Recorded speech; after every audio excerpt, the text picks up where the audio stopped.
नमस्कार। हम लोग के बीच में राज्यसभा एमपी सुधांशु त्रिवेदी जी और हमारे नेशनल प्रवक्ता आज बहुत ही कुछ गंभीर बातें लेके आए हैं। आप लोग आए, आप लोग का बहुत शुक्रिया। आप हमें बताएंगे। मित्रों, शुरू करें ना। मित्रों, दिल्ली के मुख्यमंत्री अरविंद केजरीवाल जी, जिन्हें दिल्ली की सर्दी में जांच की आंच से पसीने आते हुए दिखाई पड़ रहे हैं, अब परिस्थिति में एक नया आयाम जुड़ रहा है। अब तो जांच भी आंच के घेरे में आ रही है। अर्थात ये जो तथाकथित मोहल्ला क्लिनिक थी, इसके अंदर इन्होंने जांच की व्यवस्था की थी, यानी पैथोलॉजिकल टेस्टिंग की। अब जो विजिलेंस की रिपोर्ट्स आई हैं और जो विभागीय फाइंडिंग्स हैं, उसके आधार के ऊपर वो जांचें भी अब पूरी तरीके से आंच के घेरे में आ गई हैं। इस प्रकार के फैक्ट्स सामने आए हैं कि जो उनकी तथाकथित मोहल्ला क्लिनिक थी, सर्वप्रथम तो हम कहना चाहेंगे कि स्वतंत्रता के अमृत काल में आने के बाद भी देश की राष्ट्रीय राजधानी में सुपर स्पेशलिटी का कोई इंस्टीट्यूट या ऐसी कोई व्यवस्था या ऐसी कोई लैब बनाने के बजाय मोहल्ला क्लिनिक तक ही सोच सीमित थी, जो 75 वर्ष पूर्व भी थी। परंतु उसमें भी क्या हुआ, मीडिया में भी ऐसी रिपोर्ट्स हैं, कई स्वयंसेवी संगठनों ने भी इस विषय के ऊपर ध्यान आकर्षित किया था और जांच में भी आया कि एक दिन में 500 पेशेंट देखे गए हैं। अधिकतम संख्या 533 है, जबकि जो औपचारिक समय है मोहल्ला क्लिनिक का वो सुबह 9 बजे से 1 बजे तक है। अब आप इमेजिन करिए कि 9 बजे से 1 बजे तक 4 घंटे में कितने मिनट हुए? 240। और अगर 240 मिनट में किसी ने 533 पेशेंट देख लिए, इसका मतलब आधे मिनट में एक पेशेंट देख लिया, जिसमें एक पेशेंट का आना जाना, डॉक्टर का उसकी बात सुनना, असेसमेंट करना, जांच का पर्चा लिखना।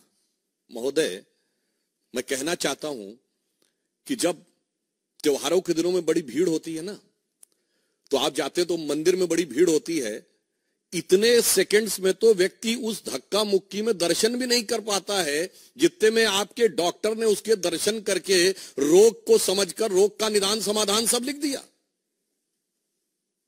यह है ईमानदारी का नया किरदार। और टेक्निकली मैं पूछना चाहता हूं, ये वो सरकार है ना जिसने कहा था कि हम सीसीटीवी का पूरा जाल बिछा देंगे दिल्ली में? तो मोहल्ला क्लिनिक्स में सीसीटीवी है कि नहीं?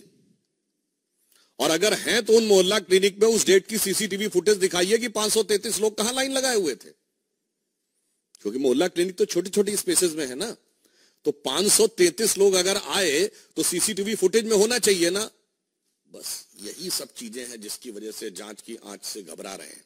और इसमें जो प्रोसीडिंग्स में बात आई है, मैं कोट करना चाहता हूं कि necessary discipline proceedings may be initiated against the project director OLS outsource lab services। महत्वपूर्ण बात यह है कि ये सरकारी एजेंसी नहीं कर रही है, ये सब आउटसोर्स है, यानी प्राइवेट एजेंसीज को जांच दे रखी है।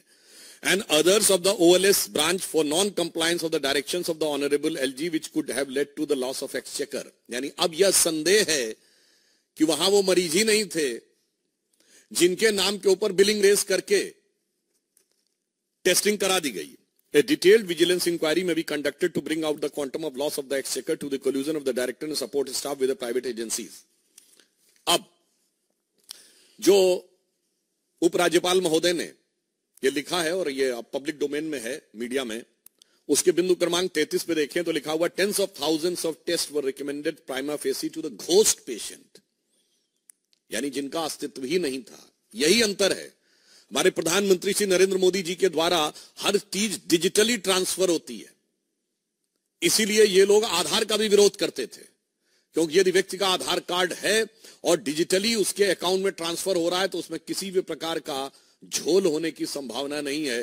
पर यहां पर फिर empirical data proving entry of the fake mobile numbers blank mobile numbers of the fictitious patients, fake attendance of the doctors and fictitious data of the patient established with the widespread corruption, manipulation of the documents, forgery of the record with the sole intention to loot the government exchequer and extended under the benefit of the private parties operating at AAMC as well as the dispensaries, polyclinic and hospitals of the Delhi government.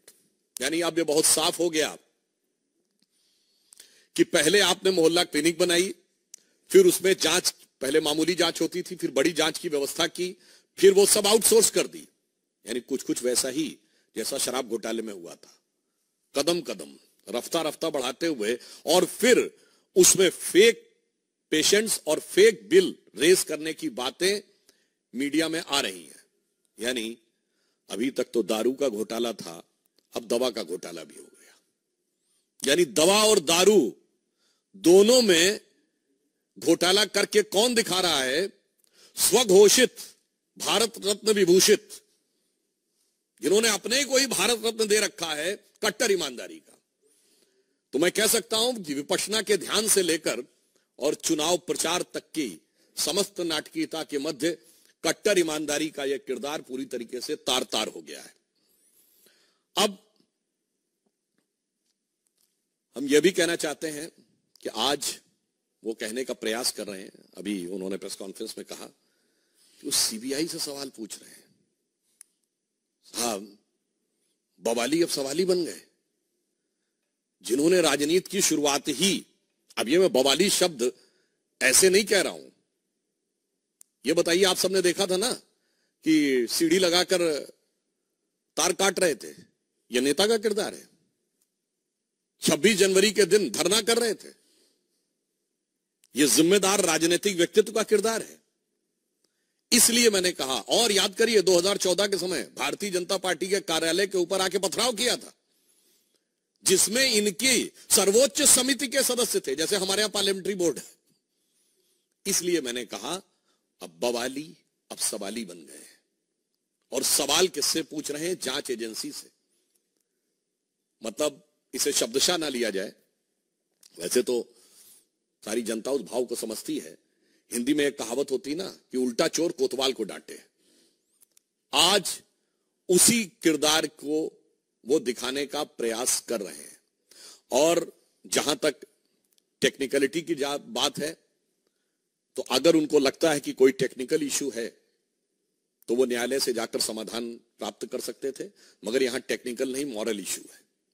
यहां न्यायिक विषय नहीं है, यहां नैतिक विषय है। और केजरीवाल जी का वहां जाने से बचना यह स्वतः प्रमाणित करता है कि उनको यह पता है कि वो इस जांच की आंच से बच नहीं सकते, क्योंकि के अरविंदन ने बाकायदा बयान दिया हुआ है अप्रूवर बनके कि उनकी उपस्थिति में इतने प्रतिशत से इतने प्रतिशत बढ़ाकर शराब घोटाले में कमीशन की बात हुई और उसके इस प्रकार के वितरण की बात हुई। उन्हें यह बात पता है, इसलिए यह मैं कह सकता हूं कि यह उनकी गलती की स्वीकारोक्ति है। By consistently avoiding to appear before the agencies is nothing but is an tacit acceptance of his legal fault। जांच एजेंसी के सामने अनेक बहाने बनाकर अनुपस्थिति रखना प्रकारांतर से उनकी अपनी गलती या भ्रष्टाचार की स्वीकारोक्ति है। और पुनः यह एक विचित्र भ्रष्टाचार का मामला है, जिसमें जांच शुरू होते ही पॉलिसी विड्रॉ कर ली गई थी, और पॉलिसी विड्रॉ करने के बाद उसको डिफेंड किया जाता है मीडिया में आके। आपने ऐसी, ये है नई राजनीति, ये नई राजनीति का किरदार है। जो कहते हैं कि आज ही उनके प्रवक्ता बोल रहे हैं कि हर हाल में वो रहेंगे, हम ये नहीं कह रहे हैं। उनके ऊपर क्या कार्रवाई होगी ये जांच एजेंसी की रिपोर्ट के अनुसार न्यायालय तय करेगा, परंतु हर हाल में रहेंगे ये शब्द बोलने का अर्थ होता है कि मतलब आप कहीं पर भी रहेंगे। यानी अगर कानूनी कार्रवाई भी हो गई, यदि किसी कारणवश वो यह परिस्थिति उत्पन्न हो गई कि आपको अपने साथियों के साथ वहां पहुंचना पड़ा, तो आप वहां से भी कह रहे हैं कि आप शासन करेंगे। मतलब मुझे ऑन द लाइटर नोट याद आता है, जब ये जेल जाने का विषय आता है तो बहुत आरोप लगाए जाते हैं हमारे ऊपर। और श्री लालू प्रसाद यादव जी तो 1997 में जेल चले गए थे, तब तो भाजपा की सरकार कभी नहीं आई थी। और मोदी जी उस समय तक तो भाजपा के शायद राष्ट्रीय महासचिव ही थे। और अमित शाह जी का तो शायद बहुतों ने नाम भी नहीं सुना होगा उस जमाने में, वो आरोप लगाते हैं 2014 के बाद। पर मुझे याद आता है उस समय पत्रकारों ने पूछा था, आप लोग जाके चेक करिएगा लालू जी से, कि आप अब कैसे शासन चलाएंगे? तो कहते जलवेज चलाएंगे। तो उन्होंने पूछा मतलब क्या जेल से? उन्होंने कहा नहीं, मतलब उनके साथियों ने कहा मतलब वो कह रहे हैं जलवे से ही जैसे चल रहा था वैसे ही चलता रहेगा। मगर आज तो लग रहा है जो आम आदमी पार्टी के नए किरदार में तो ये वाकई कह रहे हैं हम जलवेज चलाएंगे। इसलिए मैं सिर्फ ये कहना चाहता हूं कि अरविंद केजरीवाल जी को इस जांच, दवा की जांच, मोहल्ला क्लिनिक के घोटाले के ऊपर जवाब देना चाहिए। और मैं समझ सकता हूं कि आप एजेंसी के पास जाने से इसलिए डर रहे हैं कि तेरी उल्फत में हूं बैठा इतने राज छुपाए कि अगर नजर मिले तो कदम डगमगाए। तो उन्हें पता है कि जैसे ही सवालों से नजर मिलेगी तो कदम डगमगा जाएंगे। परंतु एक बात बहुत स्पष्ट हो गई है कि भारत की व्यवस्था, न्याय व्यवस्था और मतलब नैतिक, राजनैतिक और संवैधानिक तीनों पक्षों के ऊपर नई राजनीति का किरदार तार तार हो गया है। धन्यवाद।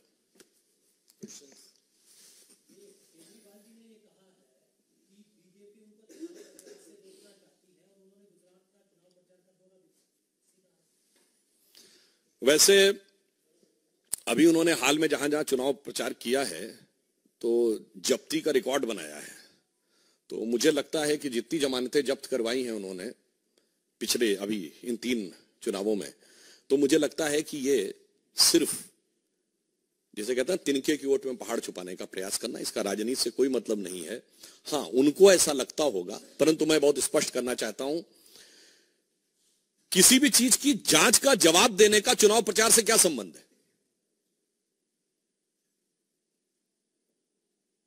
और ये लोग तो जिन पे आरोप लगाते थे आज उनके साथ खड़े हैं। मतलब सोनिया गांधी जी और राहुल गांधी जी, वो तो जाके फिर भी अपना जवाब दे आए थे। ये केजरीवाल जी नए राजनीति के नए किरदार, नई नवेली अजब अलबेली पार्टी के अलंबरदार, उनसे भी बड़े हो गए हैं। तो मतलब ये तथाकथित इंडी गठबंधन में ये है कि मैं तुमसे बड़ा। अरे उन्होंने तो ये कहा था कि ईडी घर पे क्यों नहीं आ गई? याद करिए, कांग्रेस के नेता प्रमोद तिवारी जी ने कहा था कि ईडी वालों को उनके घर जाके पूछताछ करनी चाहिए। ये तो उल्टा कह रहे हैं कि ईडी वालों से मैं पूछताछ करूंगा। मैं सवाल पूछ रहा हूं, मेरे सवाल के जवाब दो। ये आप अद्भुत और अविस्मरणीय आपको यह दृश्य दिखाई पड़ेगा।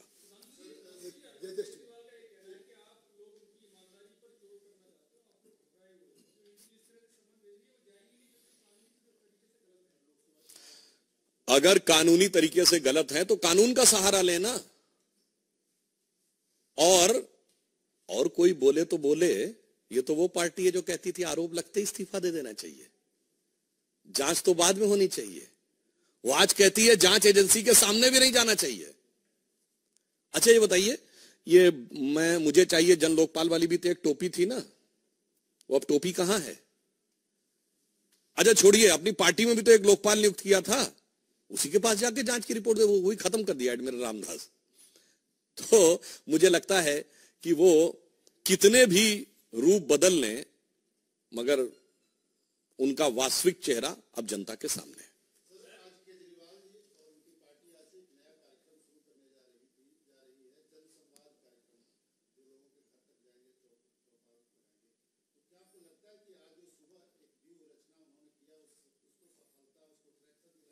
देखिए, उन्होंने कहा था कि हम 70 के 70 विधानसभाओं में जाके तब अपना घोषणा पत्र बनाएंगे। ये बनवाए थे का? पूछिए पिछले चुनाव में कितनी विधानसभाओं का अलग अलग घोषणा पत्र बनवाए थे। इन्होंने कहा था कि जब तक किसी क्षेत्र की 80% महिलाएं ओके नहीं कर देंगी तब तक वहां शराब का ठेका नहीं खुलेगा। दिखाएं कितनों से ओके करवाए थे। तो उनके किसी कार्यक्रम की क्या नैतिकता है और क्या प्रामाणिकता है? देखिए, मैं कहना चाहता हूं, इसी कारण से आज पूरे देश में सभी राजनीतिक वर्ग के ऊपर जो एक संदेह उत्पन्न होता है ना कि कहते कुछ है करते कुछ है, क्राइसिस ऑफ क्रेडिबिलिटी, ये ऐसे ही दल बढ़ाते हैं। उधर हम श्री नरेंद्र मोदी जी के नेतृत्व में वो क्राइसिस ऑफ क्रेडिबिलिटी देते हैं, हम क्रेडिबिलिटी की प्रामाणिकता देते हैं। यानी जो कहते हैं वो करते हैं और अपने आचरण में करके दिखाते हैं। वो जो कहते हैं वो बिल्कुल नहीं करते, आचरण पलट के दिखाते हैं।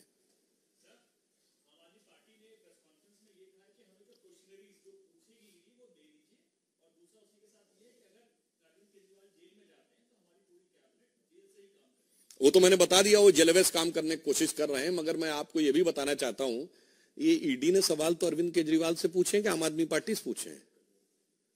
जवाब आम आदमी पार्टी क्यों दे रही है? मतलब साफ हो गया ना कि पार्टी मेरी जेब में। ये आए थे ना, इनके वो वीडियो पुराने याद है ना, पूरी पार्टियां एक व्यक्ति के हाथ में है। अरे भाई, सवाल व्यक्ति से सिर्फ सवाल पूछा गया और जवाब पार्टी दे रही है। यानी साफ साफ उन्हें कहना चाहिए कि केजरीवाल जी पार्टी से बड़े हैं।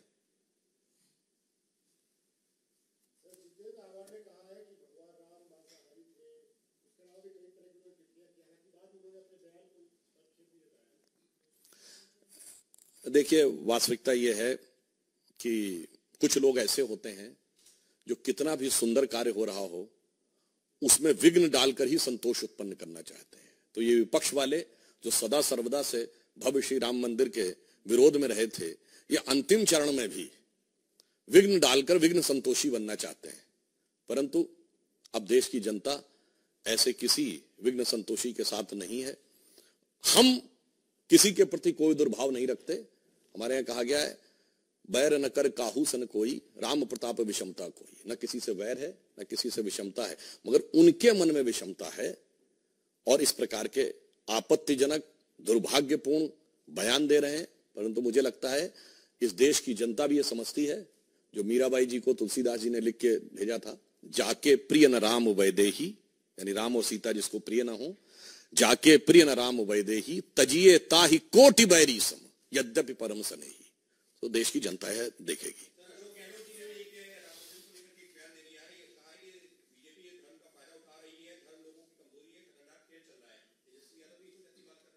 इसमें कुछ नया है क्या? ये तो सुनते सुनते हम लोग बचपन से किशोरावस्था से युवावस्था पार करके प्रौढ़ावस्था की दहलीज पे आ गए। वही पुराना बहाना, वही पुराना तराना, वही पुराना अफसाना जो हकीकत नहीं बन पाया है। तो ये लोग जो लगातार बोल रहे हैं और उसके बाद जबकि ये असफल भी हो रहे हैं, तो मैं इसके लिए भी वो पंक्ति बता देता हूं जो मैंने पार्लियामेंट में बोली थी। ये राम मंदिर के विरोध की और मुस्लिम तुष्टीकरण की नाव पर सवार होकर जो मंजिल पाने की कोशिश में हैं, तो उनके लिए कहना चाहता हूं कि कश्ती भी नहीं बदली और दरिया भी नहीं बदला। कश्ती भी नहीं बदली, दरिया भी नहीं बदला, पर इन डूबने वालों का जज्बा भी नहीं बदला है। शौक सफर ऐसा, एक उम्र हुई हमने, मंजिल भी नहीं पाई, रास्ता भी नहीं बदला। धन्यवाद।